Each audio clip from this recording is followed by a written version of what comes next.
Let's roll right into our post-race winning team, winning driver, crew chief. For the 65th annual Goodies Headache Relief Shot 500 powered by Kroger here at Martinsville Speedway, and the race winner was Jeff Gordon.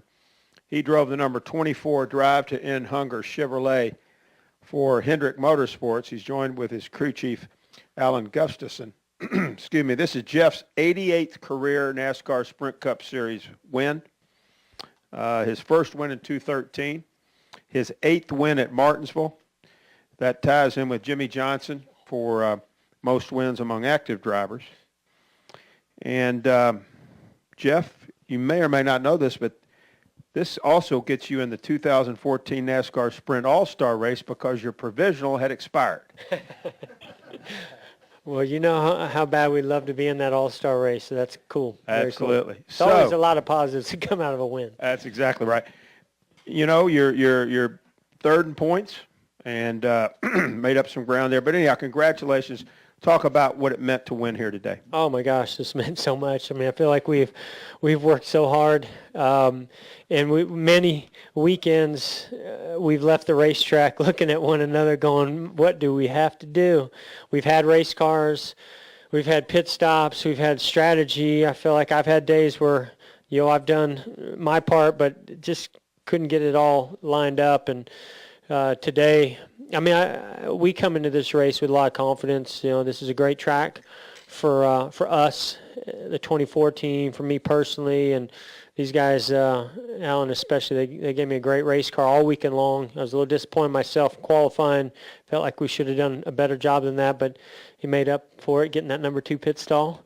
That was a sort of a turnaround for our weekend in many ways, or just that kind of added bonus.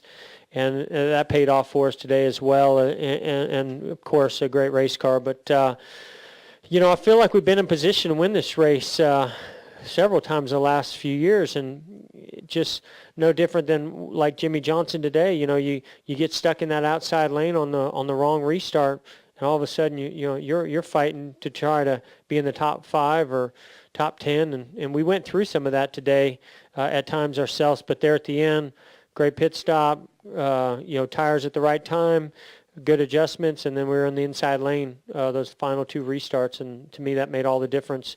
Of course, we had to really run in Matt's tracks. He was strong. I feel like they made some adjustments and made his car even better. So it's probably the most patient I've had to be here or in a race in a long time, just because I didn't see his car fading like I thought it would.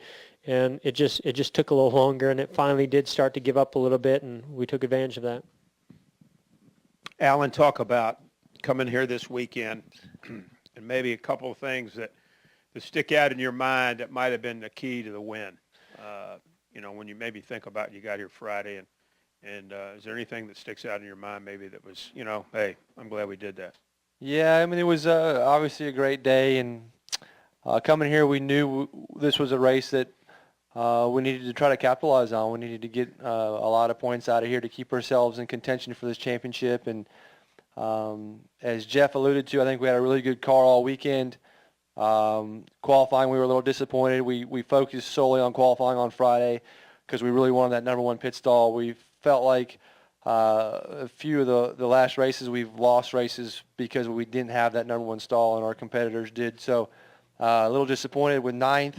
But it ended up being a blessing in disguise because I think we got a really good stall in number 2 and we had a good car. And through the day, we had track position, had a good car, had a decent short run car, had a good long run car, and we maintained track position fairly well. And I don't remember what lap, but there's just a rash of cautions that got when we were leading that put us in kind of a compromising position. I had to make a tough decision there. To either stay out on tires or come get tires. I decided to come get him, and ultimately I think hindsight 2020 probably wasn't the right decision. The caution came out 25 laps later, and all the leaders were able to come in, so we had to battle back from that. And I think the key to that was having a really good car. Jeff did a great job in traffic, and then we had 2 really clutch pit stops at the end. I felt like that we needed, and had a little bit of a rough start on pit road, and then the guys got 2 really good ones at the end. And when I knew we had gotten back to the front, with new tires, and we're in a position. I felt like it was going to come down to those restarts, and personally was looking forward to a long run. I felt like our car was really good on a long run, and Jeff's the best here at keeping the car straight, driving the car straight off the corner, being patient with the car, taking care of the car. So I think his patience and his ability to be really precise with the car at the end of the race ultimately paid off, and he wore Matt down. And, that's not easy to do because of all the drivers in the series, Matt's much like Jeff. He's a guy who does not make many mistakes. So it was really proud of Jeff to be able to do that and just wear him down and ultimately pass him and win the race. It's been, as Jeff also alluded to, for me personally, man, we've been so close here so many times and have not been able to win this race. And it's a race that I dearly wanted to win and really happy that we could do it no better time than right now. That's great. And with this win today also, Jeff, this wrapped up the NASCAR Sprint Cup Series Manufacturers Cup Championship for Chevrolet. 11th straight championships and 37th overall for Chevrolet. So congratulations to Chevrolet on winning that championship. We'll take questions now from the audience. We'll start with Tom, Kenny, Jim, Jenna. Congratulations, guys. Tom Jensen from FoxSports.com. Jeff, I talked to Mark Martin a couple years ago, and he said, you never know when you're going to win the last race or the next race. So the further on you get in your career, the more meaning and the more appreciation they have. You alluded to that earlier, but can you just talk about the emotion of doing this after coming so close and barely making the chase? Yeah, and I remember for years Mark saying that, and we'd always laugh at him, it'd be like his 10th race win of the season. Say, well, you never know when that next one's going to come. So, I understand that better today than I ever have, just because the wins haven't come as often, and it seems like even when we've had race cars capable of winning, we've been close.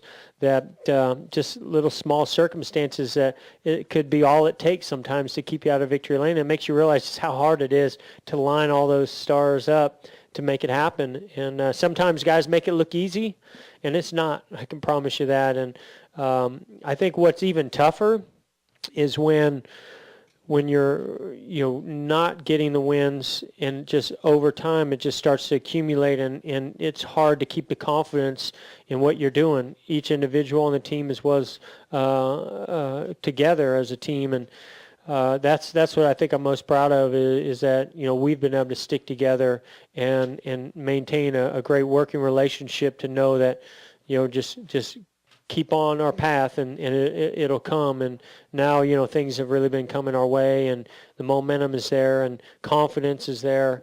The race cars are a lot of fun to drive, and just going to the racetrack right now is a lot of fun, and that makes a big difference.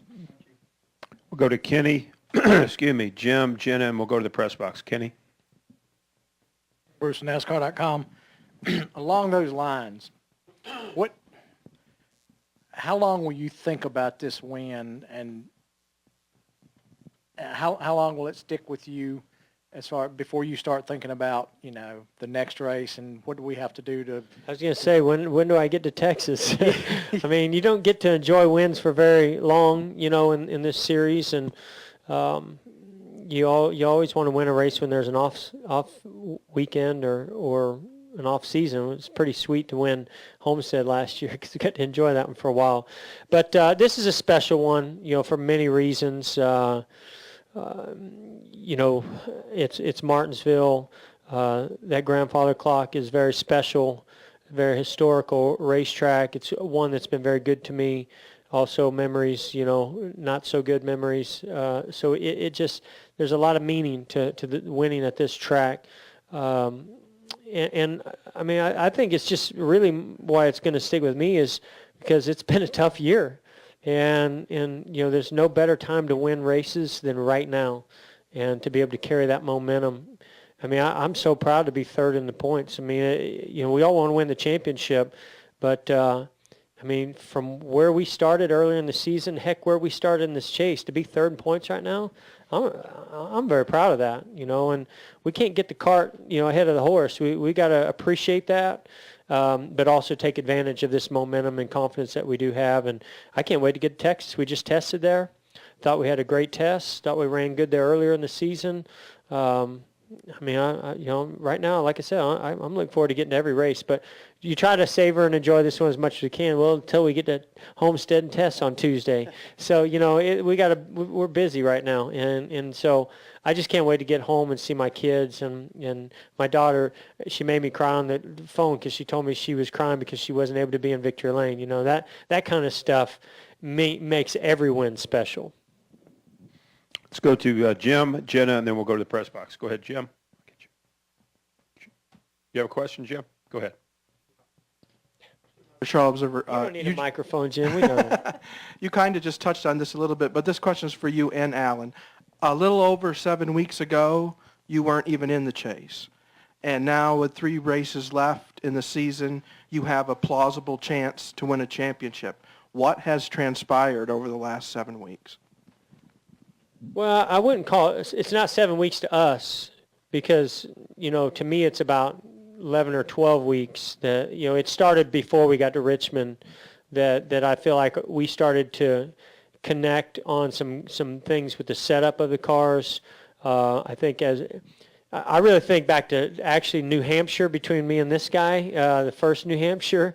We had a terrible, I went into that race thinking this is a great track for us, that we're going to come out of here with either a win or a great finish, and we were not very good that day. And I had a bad attitude, and he and I had a heart-to-heart conversation afterwards, and I'm so proud of him for stepping up because, what happened, the things that I said or the attitude I had was just not the way we were going to get ourselves up into Victory Lane or where we needed to make it in the chase. And to me, that turned things around. It kind of was a bonding moment for us, as well as, kind of smacked myself around a little bit to where it's like, you know what, I got to go and work as hard as I can and give these guys everything I've got because they're working their butts off, and let's pull it together. And I think from that race on, we started seeing improvement. And sometimes you got to have those moments. And I'm proud that we did. It might not have shown up at the racetrack the next week or the week, after that, but it did finally start to come together. And I don't know, Alan probably can touch on it more, so he's got a better memory than I do, than when things really started to allow us to even get to that position that we were in Richmond. Yeah, I mean, it's, you look back at it and, unfortunately or fortunately, I felt like we did a good job those races leading up to Richmond and put ourselves in position and raced really hard in my heart to get in that race and put ourselves in the race. And like Jeff said, I don't think we had any bad performances or the cars, Vegas maybe. I think Vegas we were pretty bad, but, we've had decent speed and we just haven't been able to put together the finishes. And ultimately we got to a point through the summer where we kind of reset and we said, hey, being negative is not going to do any good. We're going to have to go at this and be positive and fight hard and put ourselves in position and try to win some races. And I think we did that and raced our way in at Richmond. And the thing that Richmond, I think, to me personally, what happened there and barely qualifying for the chase, for me, is it changes your perspective a little bit. Ultimately, you sit there and I don't want to say you take it for granted. You don't take it for granted, but it is a special chance to compete for a championship at this level, and you don't know how many of those you're going to get. And for me, when we didn't have it for a couple of days, that was one of the most terrible feelings in the world. And I think the guys and Jeff shared that sentiment, and especially in the circumstances. And when we got the opportunity, I knew, you could see it on the guys' faces. You could see it on everybody's faces. We're not going to squander this opportunity, that we have a good enough team. We have good enough cars. We have a good enough driver to go out here and compete with these guys week in, week out. And really, really proud of the guys and Jeff and everybody for making it through. And ultimately, I think sometimes when part of the struggle, you see the highs here, but that maybe isn't the biggest accomplishment. The biggest accomplishment is us not falling apart on the lows. And that's, I'm really proud of that. Let's go over here to Jenna, and then we'll go to the press box. Jennifer, AP, for both of you, the win today puts you 27 points out, which, I think you're in it. Maybe first, do you agree? Are you in this championship race? And what do you have to do to get closer to it with the way that the 20 and the 48 are running? Well, of course we're in it, until we're mathematically out of it, we're in it. But this was certainly a big moment, big day for us. And like I said, we tested at Texas. I'm excited about Texas. I think it's a great track for us. But it's pretty darn good for both those guys as well. So, and they performed very, very well again today. So it's going to be tough to catch them. But all we can do, I think, is go out and perform at our best and just see what happens. And the nice thing is that we're not doing the points racing right now. We're just going out and just trying to go out and win races and not think about, protecting anything. It's just go and give it everything we've got. Yeah, Go ahead, Alan. Go ahead. Sorry, I agree. I think we're in it, and I think that Jimmy and Matt, both of those teams have been incredible all year. I don't expect anything different than that. But I do feel like it's plausible. I think we can go win these next 3 races, and I think that anything can happen. I mean, if we go win these races, right, it's not like they've got to finish 20th. Those guys go finish 10th. We're going to have a show at Homestead. So that's what we've got to focus on doing. And obviously we can win. We did it today, and we've got to go try to win Texas, and we've got to go try to win at Phoenix, and so on and so forth. It's not going to be easy. Never is easy. It's not going to be easy for them either. I haven't been necessarily in the exact position they're in, but I've been close. And even being first and second, it's not an easy, with 27 points over us, it's not an easy position to be in. Let's go to the press box. Go ahead, press box. Damian Sordelet, Lynchburg News in Advance. This one's for Jeff. You talked about how going on a winless streak or not winning at a track you're expected to kind of gets to you after a while. How do you remain confident at this track, considering how well you run when you come so close, and how do you maintain that confidence knowing if we have something go our way, unlike the 2011 spring race, that we can actually come out of here and win? Yeah, I've said this quite a few times over the years. Martinsville is probably, of all the tracks and all of the things that you look at with our sport today, it's changed, don't get me wrong, but it's changed the least amount as far as I'm concerned. How you drive this track, how you set the cars up, just the way the races run. To me, it's changed the least amount of every track that we go to. So it has allowed me over the years to do what I did 15 years ago, when we first started winning races here, and apply those same things today. Now, competition's gotten tougher, setups have changed slightly, but I feel like I just, try to go do the same things and then feed information back to Alan and the guys of what I feel like, we need with the car. And so that has helped me tremendously, because if you think about it in another light, when they repave a place like Kansas, I mean, aerodynamics and the setups and the tire, how it reacts to the race, that has changed so much over the years. And an old guy like me, it gets a little tough to adapt to some of those changes, some of those big changes in the setups, and what these guys, Alan and the engineers are doing to make cars go fast at those tracks. It's changed so much. But here, I would say that it's still kind of old school. You got to save the tires. You got to be patient. You have to get into a rhythm. And I like this track. I like Atlanta. I like Texas. I like those types of racetracks, and it definitely plays into a guy that's been around the sport for a long time like myself, especially when there's a long green flag run all the way to the finish. Go ahead, press box. Aaron McFarling with the Roanoke Times. Jeff, you mentioned getting caught up on the outside a couple times on the restarts early in the race. Can you describe the helplessness of that at this place when you get in that situation, and also maybe compare how we know the inside line's the better line here, but maybe compare it to some other years you've raced here? Was it more difficult today? Well, I feel like I kept my composure pretty good all day today, except for the 2 times that I got stuck in the outside, and I wasn't real proud of that. But I was mad. And it's just, it wasn't just the outside lane. It was some of the things that were going on of the guys on the inside lane making it even harder for you on the outside. They know they've got you in a vulnerable position, and they just run you up the racetrack. And then, other guys know I got to fill that hole. And that's what part of what makes Martinsville so exciting and why those restarts are so critical. So it was very frustrating, but on the flip side of that, when I was on the inside, I was able to take advantage of that situation and make up for it. But yeah, I'm telling you, you get caught in that outside on the final restart. It doesn't matter how good your race car is. It's difficult to come back from that. Go ahead, press box.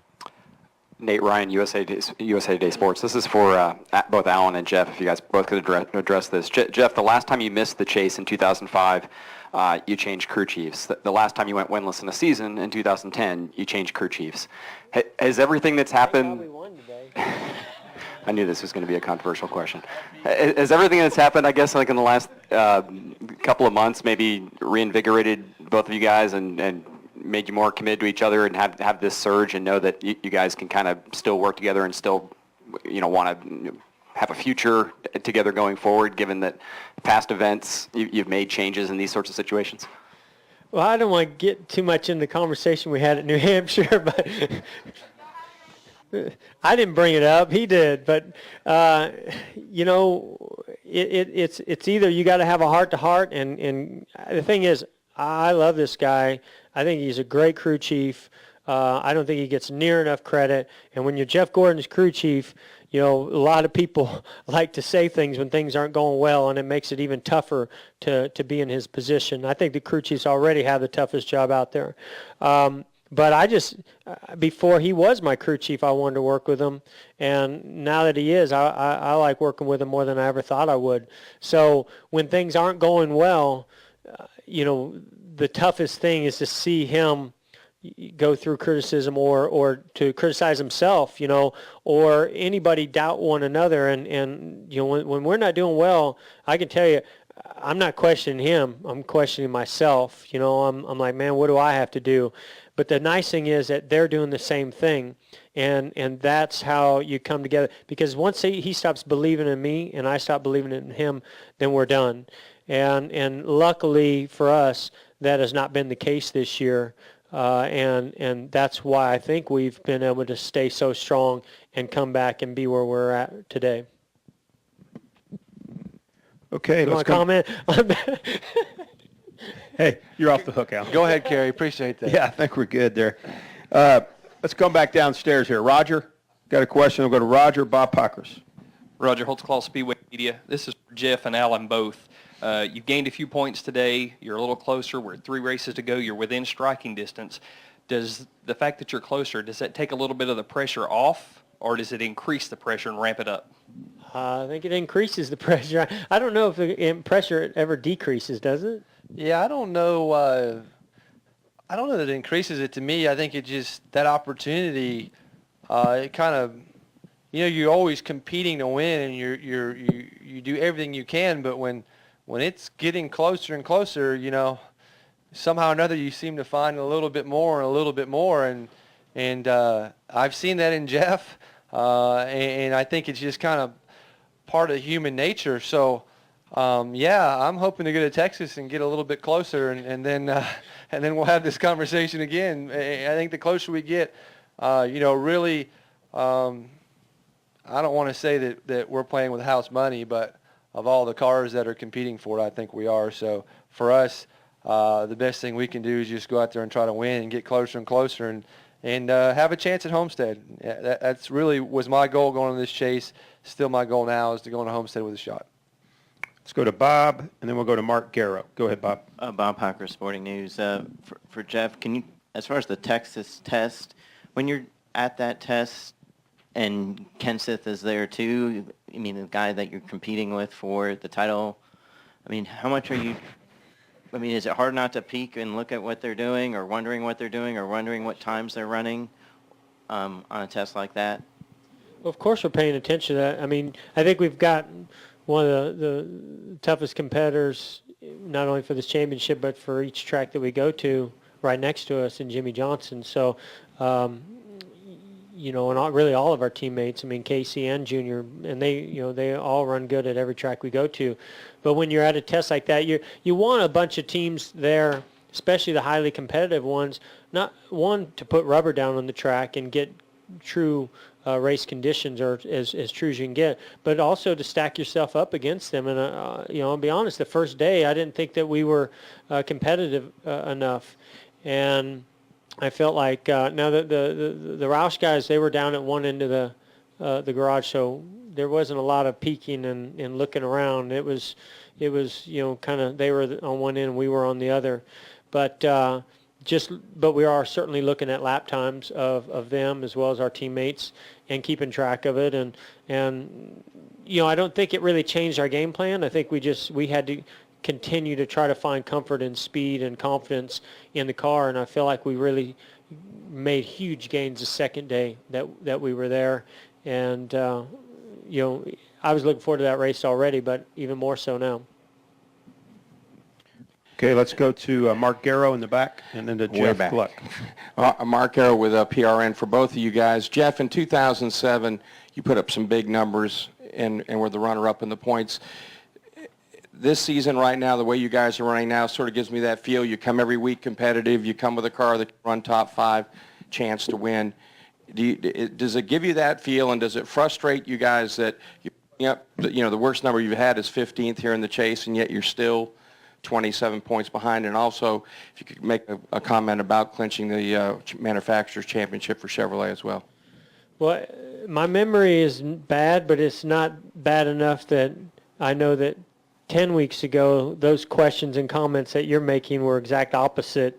What's wrong with you guys? How come, you're this far back? Why can't you win races? And so it's very refreshing to us to sit up here and not just be talking about a win, but hear those types of comments. And, I understand, right? It's easy to count a team out when we haven't put the numbers, but we don't live off stats. We live off of how competitive we are and what little minor things that are going on that sometimes maybe look bigger on the outside, but to us on the inside, it was like, we were this close. And so that's why, we're looking at it a little bit different than others. But this is great position to be in. I mean, we're excited to have had these last 6-7 weeks go the way that they've gone. And it only each race weekend where things, and actually in a lot of ways, I think we could have done even better. I think of Chicago, I thought we had a car that could win there, and we did a great job getting back to 6th or 7th or wherever we finished because we had a flat left rear tire come to a restart. But we don't dwell on that. We just move on to the next one. And I can't say right now I feel any frustration in anything. I'm just very proud, excited, and know that there's 3 races. That's a lot of racing left. And with the way things are going for us, anything's possible. As far as manufacturer championship, it's a great way to wrap it up with a win today. It was a great, exciting finish there, battling it out with a Toyota that you're battling for the Manufacturers Championship with. And I know how much that means to Chevrolet. They've been amazing supporters of ours for so many years, and it feels great to be able to. I mean, there's a chance we were going to get it either way, but it's always good when you're the one that kind of seals the deal. Take 3 more questions. Jeff, Kelly, and finish with Al. Jeff Gluck. Jeff Clark from USA Today. I don't know if you know the answer to this or what your theory is, but you got roundly cheered in driver intros and you got wildly cheered after the race. And this is one of those kind of southern type tracks where you didn't always get cheered, certainly. I mean, I think of like here in Darlington and places where you used to get booed even maybe 05-ish, What do you think's changed? Is it you're not winning as much? Is it you're older? I mean, why do people cheer for you now at places like this? Well, I mean, you never really know why people cheer or boo. I mean, sometimes it's obvious, but for me, I came into the sport and started, our third year in, started competing for the championship, and then the booze started coming. We were winning quite a few races, and for the next 3 or 4 years, we won a lot of races, and it was a mixture of booze and cheers, and fan base was building at the same time. So I never really thought a whole lot about it. It was, I don't know, things are going well, and if they're booing, then I guess that's a good thing. But as long as they're making noise, and there's no doubt, not winning as much and being older, I think you earn respect, through your consistency and you're just trying to go out there and show what you're capable of, and your team, fights through a lot of things and shows signs of the things that the fans love to see your team doing. And then you come to a place like Martinsville that you've won a lot of races at, but it's been a while. I mean, I got to think that not winning has a lot to do with it, because, Jimmy Johnson, to me has been so dominant here. And I wanted so badly to see him right after driver inductions just say, listen, Earnhardt told me a long time ago, as long as they're making noise. And they were making a lot of noise for him, but it wasn't all cheers. And that's a good problem to have. You went in the stands afterwards, I think. Are you soaking up that adulation more? I've never felt more support from my fans in this year. And I think it has a lot to do with social media. You see it through social media. But, that kind of response where they're sticking around after the race. And while I can't hear and see everything going on when the race, when I'm passing for the lead or getting the checkered flag, had a lot of people telling me the reaction. And that's so cool. I think that's awesome. And whether I'm at the track hearing it one-on-one from the fans or reading about it, or on Twitter, Facebook, through all that we've been through this year, never had more support. And they're critical at times. Don't get me wrong. There's times they're saying things that, are tough. But I know that it's only because they want the best for us, just like we do. And when you finally can pull that victory off and see their reaction, between the team, my wife, my kids, and those fans is just nothing better. Let's go back to Kelly, and we'll finish with Al Pierce. Go ahead. Kelly Crandall from Speedway Media, all the way back here. For Jeff and Alan, if you'd like to weigh in, from how you got into the chase to the positive and negative reaction surrounding that, to running well, you win, you now have a shot to win the championship. Do you look at it as a hey, take that to the critics, or does it just feel sweet in the sense of, we belong here, and now I'm going to show you just how much? You want to answer? Well, for me, obviously when the unprecedented events happened at Richmond and Chicago, right away, what I felt like is it was fair because you can race for it. It ultimately isn't nobody. If we didn't belong here, then beat us. If we don't belong here, then, we won't run good and we will be 13th. But for me, I feel like we've proved, right now we're a third place team. Ultimately, at the end of the year, can we be better than that? We're going to do our best. But that's the way I look at it. I think it belongs, the proof's in the pudding. Your finishes and your results ultimately determine how good you are or you aren't. And I think that, we've represented ourselves well, and I don't think we're done.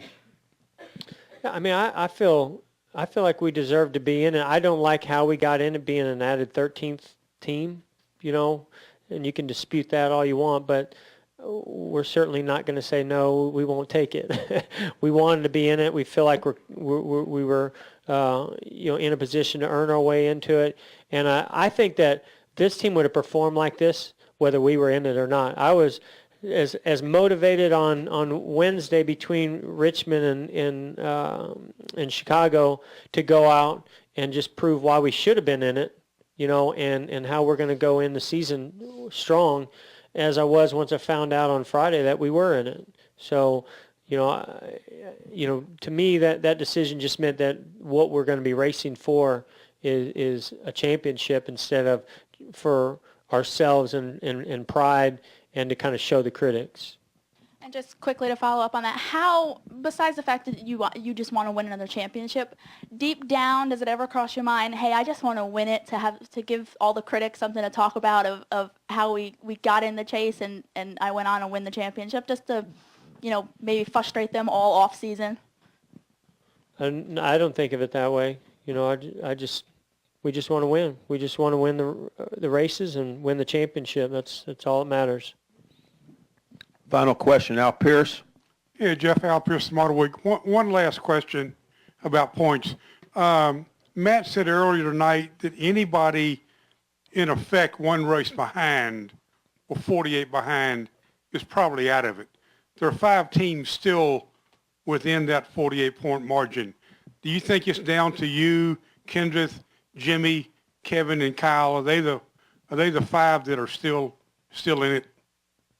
Because you're all less than 48 points. Let's be honest.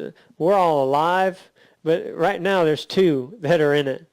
Our job is to go to Texas and make it 3.